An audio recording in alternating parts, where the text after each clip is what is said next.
Hello बच्चों, आज हम हिंदी कादम्बरी के पाठ 5 नेवले ने लाज रखी इस कहानी को पढ़ेंगे। उसके शब्दार्थ कुछ यहाँ पे दिए हुए हैं। पाठ 5 के नेवले ने लाज रखी, उसके शब्दार्थ हो गए। पहला है अनाथ, बिना माँ बाप का बच्चा।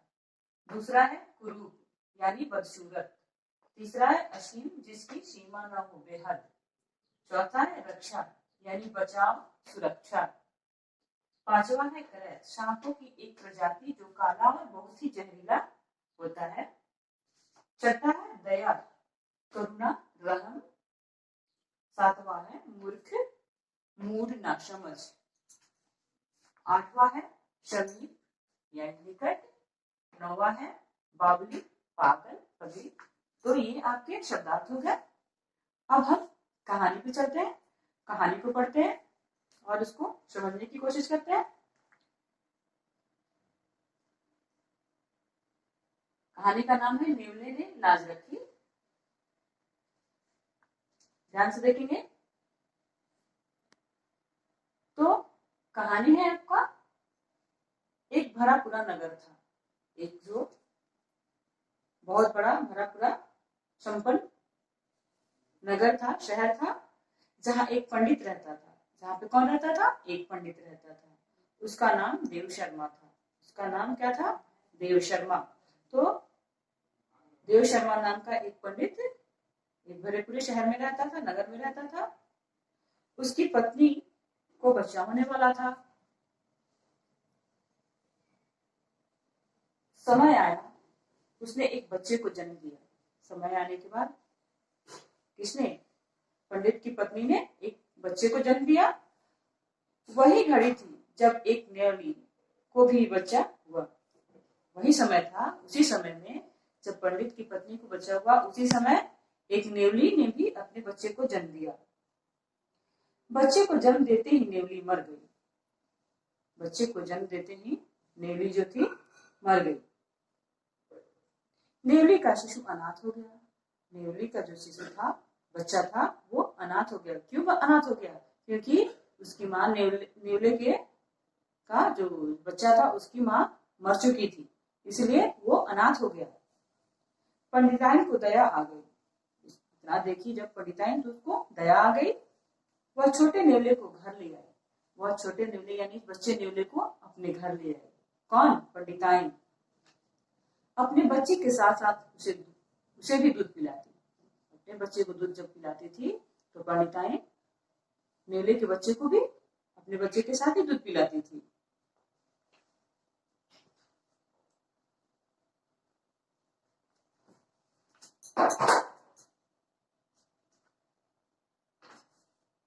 उसे तेल उपटन भी लगाती थी। जब अपने बच्चे को, अपने शिशु को वह तेल उपटन लगाती थी, उसी समय उस नेवले के बच्चे को भी वो तेल और उपटन लगाती थी। इस तरह से वह शिशु नेवले की, जो शिशु नेवला था, वो भी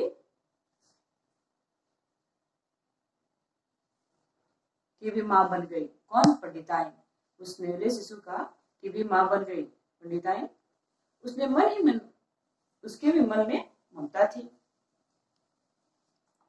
ममता के साथ साथ डर भी था। उसके बाद पंडिताइन जो थी, नेवले के बच्चे के लिए पंडिताइन को दया थी, ममता थी, लेकिन ममता के साथ साथ पंडिताइन को डर भी था। डर का कारण भी था, कहीं यह नेवला उसके बच्चे को न काट ले। कहीं डर ये था कि यह जो नेवला को जो मैं पाल रही हूँ, कहीं यह मेरे बच्चे को काट ना ले। अपने बच्चे से बढ़कर तो संसार में कुछ भी नहीं है। अपने बच्चे से बढ़कर किसी माँ के लिए कोई भी नहीं है। संसार में कुछ भी नहीं होता है। नालायक, कुरूप, मूर्ख, दुष्ट बच्चे को भी देखकर माँ का जी जुड़ा जाता है। बच्चा कितना भी नालायक हो, कितना भी कुरूप हो, कितना भी मूर्ख हो, कितना भी दुष्ट हो, लेकिन माँ का कलेजा कब ठंडाता है? जब उसकी माँ अपने बच्चे को देख लेती है, वो खुश हो जाती है, जुड़ा जाती है। लोक प्रचलित नीति के अनुसार अपने बच्चे के शरीर को छूकर माँ को असीम सुख मिलता है। गांव पे लोग मतलब लोगों की कहानी है कि वो कहते हैं कि अपने बच्चे को छूकर माँ को बहुत ही सुख आनंद मिलता है, असीम सुख मिलता है। इस सुख के आगे चंदन की शीतलता भी फीकी पड़ जाती है। इस सुख के आगे जब अपने बच्चे को स्पर्श करती है माँ, अपने बच्चे को सीने से लगाती है, छूती है, तो उससे बड़ा सुख उसे कहीं नहीं मिलता। इसके आगे चंदन की ठंडाई शीतलता भी कम पड़ जाते हैं, फीकी पड़ जाती है। एक दिन पंडिताइन को घर में पानी की जरूरत पड़ी। एक दिन की बात है कि पंडिताइन को घर में पानी के लिए जरूरी पड़ी। उसका बेटा सो रहा था। यहीं पे उसका बेटा यानी पंडिताइन का बेटा सो रहा था। उसने उसे पालने में लिटाया हुआ था। तो पंडिताइन वहीं पे अपने बच्चे को, बेटे को पालने में लिटाया हुआ था। पानी तो भरना ही था, पानी भरना था और बच्चे को सोया हुआ छोड़ के जा भी नहीं सकती थी। इसलिए उनके मन में क्या होता है, अब ध्यान से सुनेंगे। पानी तो भरना ही था, घड़ा उठाया, पानी के घड़े में पानी लेते हैं, पता है आपको। तो घड़ा उठाया, जाते जाते वो रुक गई, ठिठक गई। उसने अपने पति से कहा, पंडिताइन ने अपने पति यानी पंडित जी को कहा, मुझे पानी भरना है, मुझे पानी भरने जाना है। मैं तालाब की ओर जा रही हूँ, मैं जो हूँ तालाब की तरफ जा रही हूँ। बच्चे का ध्यान रखना, बच्चा जो पालने में लेटा हुआ है उसका ध्यान रखना। वो पंडिताइन जो थी अपने पति से इतना बोली। देखना नेवला उसे काट ना ले, और ध्यान देखना कि कहीं नेवला जो है मेरे बेटे को काट ना ले, पंडिताइन ने कहा। पति ने उसकी बात नहीं सुनी। पंडित जी जो थे वहां पे कुछ कर रहे थे, वो उसकी बात को ध्यान नहीं सुनी। इधर पंडिताइन पानी लेने के लिए घर लेकर चली गई। उधर पंडित जी किसी काम से निकल गए। उधर पंडिताइन तो पानी लेने चले गए, लेकिन इधर पंडित जी भी उठे और किसी काम के लिए वो भी निकल पड़े, चल दिए कहीं। उनके जाते ही घर सुना हो गया। अब जब मम्मी पापा आपके घर से चले जाते हैं तो आपका घर सुना हो जाता है कि नहीं। उसी तरह जब पंडित जी और पंडिताइन दोनों अपने अपने काम में चले गए, पंडिताइन पानी लेने चले गए, पंडित जी काम से चले गए, तो घर तो सुना हो गया। उन दोनों के जाते ही घर सुना हो गया। घर के समीप ही एक बिल था। बिल तो आपने देखा होगा, बिल होल। तो घर के समीप एक बिल था। उसमें खतरनाक करैत सांप रहता था। उसमें क्या रहता था? उसी बिल में एक खतरनाक करैत सांप तो जानते भी हैं आप लोग। तो उसी बिल में करैत सांप रहता था। अब वह करैत बाहर निकला। जब घर में शांति थी तब वहां जो बिल में करैत था वो बाहर निकला। शिशु गहरी नींद में था। जो छोटा सा बच्चा था पंडित जी का, पंडिताइन का, वो गहरी नींद में सो रहा था, पूरे नींद में सो रहा था। बस सांप को भला कैसे देखता? जो सोया हुआ है जो बच्चा, वो सांप को कैसे भला देखेगा? माता पिता घर में नहीं थे, मम्मी पापा घर में नहीं थे, माता पिता घर में नहीं थे। शिशु की रक्षा का भार केवल छोटे नेवले पर आ गया। अब वहीं पे छोटा जो नेवला जो पंडिताइन ने पाल रखा था, उसी पे अब उसका भार आ गया, शिशु की रक्षा का, देख रेख का। तो शिशु की रक्षा का भार किस पे आ गया? छोटे नेवले पर आ गया। नेवले के सामने सांप था।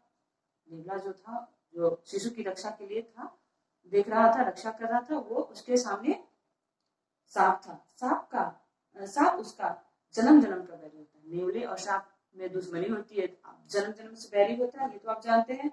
अगर नेवला सांप को देख लेता है तो उसको काट कर टुकड़े टुकड़े कर देता है। तो उन दोनों की बैर है। तो सांप उसका जन्म का बैरी। नेवले के लिए अपने भाई के जीवन मरण का सवाल था। नेवले के लिए पंडिताइन के बेटे की सुरक्षा करना बहुत ही जरूरी हो गया। वो उसे भाई मानता था, तो उसके भाई के जीवन मरण का सवाल हो गया था। यहाँ पे नेवला जोश में आ गया, नेवला ताव में आ गया, जोश में आ गया, पूरे स्फूर्ति के साथ, ताकत के साथ। वह सब कुछ भूल गया। अब इतना जोश में आ गया नेवला कि वो सब कुछ भूल गया कि मैं छोटा हूं, मैं क्या करूंगा, ये सब कुछ वो नेवला के बच्चा जो था वो भूल गया। उसने साहस और ताकत बटोरा, उसने साहस और ताकत को बटोरा, अपने अंदर एकदम शक्ति लाया। वह करैत पर टूट पड़ा, वह करैत सांप जो था उस पर टूट पड़ा, यानी उसको मारने के लिए एकदम तैयार हो गया, उतारू हो गया। नेवले ने सांप के टुकड़े टुकड़े कर दिए, नेवले ने सांप के टुकड़े टुकड़े कर दिए, छोटे छोटे पीस कर दिए। नेवले की विजय हुई, नेवला जीत गया, उसकी विजय हो गई। सांप के खून से उसका मुंह लाल हो गया। जब उसने सांप को टुकड़े टुकड़े काटा था, कुतरा था, उस समय उसके सांप के खून से उसके जो नेवले के बच्चे के मुंह खून से लाल हो गए, मानो उसकी जीत की कहानी उसके मुंह पर लिखी थी। लगता था कि उसके जीत की कहानी उसके मुंह पे लाल लाल लगे हुए हैं। नेवला बहुत खुश हुआ, नेवला बहुत खुश था क्योंकि उसने पंडित के बेटे की जान बचा ली थी। तो नेवला बहुत खुश हुआ। उसमें धीरज न रहा, उसमें धैर्य नहीं रहा। वह दौड़ता हुआ पंडिताइन के पास पहुंचा, वह दौड़ता हुआ, उछलता हुआ, खुश होकर किसके पास पहुंचा? पंडिताइन के पास पहुंचा। उसने अपने भाई की जान बचाई थी, उसने अपने भाई की जो जान बचाई थी, इसलिए वो बहुत खुश था। वह दौड़ता हुआ किसके पास पहुंचा? पंडिताइन के, अपनी विजय गाथा सुनाने के लिए, अपनी जीत सुनाने के लिए। पंडिताइन के दूध की लाज रखी थी, उसने पंडिताइन के दूध की लाज रखी थी। किसने? नेवले ने। नेवला अपनी बहादुरी और विजय की कथा सुनाना चाहता था। वह पंडिताइन माँ को अपने जीत की, बहादुरी की कथा सुनाना चाहता था। वह इसीलिए दौड़ता हुआ पंडिताइन के पास पहुंचा। कौन? नेवला। पंडिताइन ने नेवले का मुंह देखा। पंडिताइन जब नेवले के मुंह को देखी, उस पर खून लगा था, उसका मुंह जो था नेवले का खून से सना हुआ था। वह घबरा गई, पंडिताइन यह देखकर घबरा गई। बावली ने सोचा, इसने मेरे बच्चे को काट खाया है। बगली ने सोचा, बावली यानी पगली, तो बावली ने सोचा इसने मेरे बच्चे को जरूर काट खाया है, उसी का खून लगा हुआ है, उसी का खून इसके मुंह पे लगा हुआ है, इसने जरूर मेरे बच्चे को काट खाया है, इसीलिए खून से सना हुआ है। अब क्या था? उसने आव देखा न ताव। अब पंडिताई ने आव देखा न ताव देखा, घड़ा उठाया, नेवले पर दे मारा। पंडिताई ने आव न देखा न ताव देखा, वह गुस्साए हुए नेवले पर घड़ा उठाकर दे मारा। बेचारा वहीं पे खत्म हो गया। बेचारा नेवला जो था वहीं पे मर गया, खत्म हो गया। रोती कलपती पंडिताइन घर भागी। रोती हुई पंडिताइन, रोते कलपते पंडिताइन घर की तरफ भागी। घर में पालने पर उसका बेटा सुख से सो रहा था। जब घर पहुंची पंडिताइन तो उसने क्या देखा कि पालने में उसका बेटा सुख से, बहुत ही खुशी खुशी सो रहा था। खुश होकर सो रहा था। पास ही मरे सांप के टुकड़े पड़े थे, और पास में ही मरे हुए सांप के टुकड़े पड़े हुए थे। पंडिताइन अपनी गलती समझ गई। पंडिताइन इस बात को समझ गई कि उसने गलती की है। उसके सुख का ठिकाना न रहा, उसे दुख का ठिकाना न रहा। वो बहुत दुखी हो गई, छाती पीट पीट कर रोने लगी, और अपने कलेजे को पीट पीट कर वो रोने लगी। कौन? पंडिताइन। मैंने अपने नेवले बेटे को खुद ही मार डाला, और पश्चाताप करने लगी, रोने लगी, चिल्लाने लगी, मैंने किसे मार दिया? मैंने अपने नेवले बेटे को खुद ही मार डाला। उसने तो मेरे बेटे की जान बचाई थी, उसने तो मेरे बेटे की जान बचाई थी, मैंने ये क्या कर डाला? मैंने अपने बेटे को खुद ही मार डाला, और मैंने उसे ही मार डाला जिसने मेरे बेटे, हाय मेरा नेवला, हाय मेरा नेवला। मतलब माँ जो है पंडिताइन, वह रो रो बिलक बिलक रोने लगी, और उसने बोला कि इसने तो मेरे बेटे की जान बचाई है और मैंने उसे ही मार डाला, हाय मेरा नेवला, हाय मेरा बच्चा करके वो रोने लगी। कौन? पंडिताइन। तो बिना सोचे समझे काम करने वाले पंडिताइन की तरफ पछताते हैं, वे अपने ही पैरों पर कुल्हाड़ी मार लेते हैं। बिना सोचे समझे काम करने वाले व्यक्ति हमेशा पछताते हैं और अपने खुद के पैरों में ही कुल्हाड़ी मार लेते हैं। तो इसीलिए इस कहानी से यही शिक्षा मिलती है कि बिना सोचे समझे, बिना विचार किए, बिना विचार विमर्श के कोई भी काम करने पर आदमी को पश्चाताप ही मिलता है और वो हमेशा दुखी रहता है, जैसे कि पंडिताइन। यह कहानी इतना ही है। अब इससे आपको क्या शिक्षा मिलती है ये अपना ध्यान देंगे और आज के वीडियो में आगे कुछ प्रश्न उत्तर लिखेंगे। अभ्यास में पहला प्रश्न है, निम्नलिखित प्रश्न के उत्तर दीजिए। लघु उत्तरीय प्रश्न है। लघु उत्तरीय का मतलब होता है छोटा, शॉर्ट में, यानी छोटा प्रश्न का उत्तर देना है। प्रश्न पे जो उत्तर देना है छोटा देना है। तो पहला का क है, क्या पंडिताइन द्वारा छोटे नेवले को अपने घर ले आने की बात सही है? तो इसके उत्तर होंगे हाँ सही है। अब ख में है, क्या नेवले पर ही शिशु की रक्षा का पूरा भार आ गया था?